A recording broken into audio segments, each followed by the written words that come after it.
Hello everyone. Today we talk about how to fix the app of Bomb Squad. We go to settings,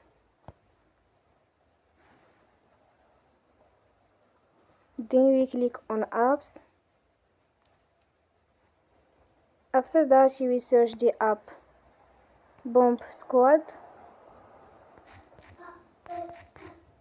and we click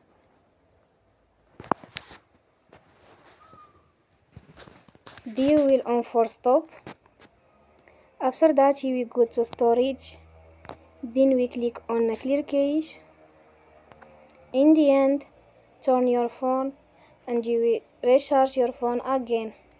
Don't forget to support us by like and subscribe. See you next time and thank you for watching.